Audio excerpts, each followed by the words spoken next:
the Catholic schools. And when we are talking about the Catholic schools, we are thinking from the nursery, the primary, the secondary, the high school, and the university. That as far as these institutions are concerned, one of the things that we have to also remark is that it is not all those who are teaching in these institutions that are Catholic. And sometimes we're asking ourselves, if everybody there is not a Catholic, how do we evangelize? But we realize that we may have some of them who are not Catholics, but the majority of them are Catholics.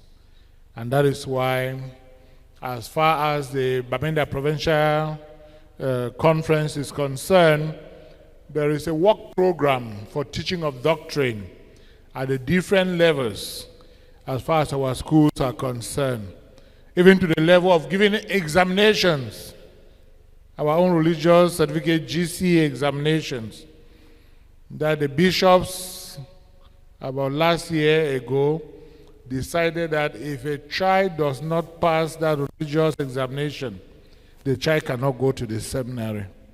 You must pass our own religious examination in order to also let the students know the importance, and also the teachers to give it the importance that is needed.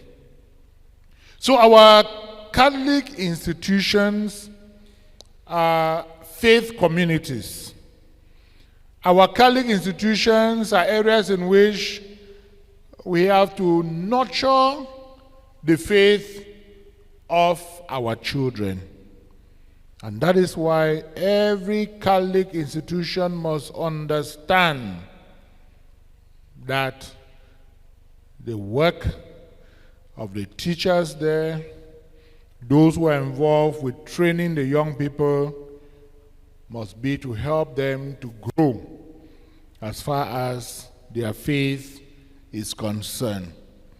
And that's why in our Catholic schools, most of the principals are priests or religious, and in schools where the principals are not priests or religious, and they are lay people, we have chaplains who attend to this work of evangelization.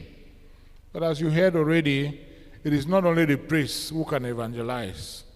There are Christians who have the duty and the responsibility to evangelize. And that is why we must educate ourselves as far as the faith is concerned. So our educational institutions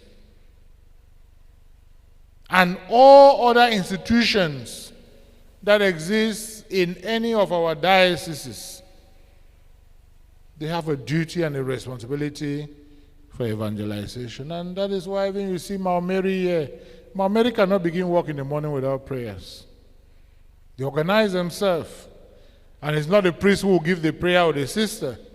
They have trained the workers. You read a portion of the gospel. You reflect on it. You try to teach it. Give some words that will be able to guide us during the course of the day.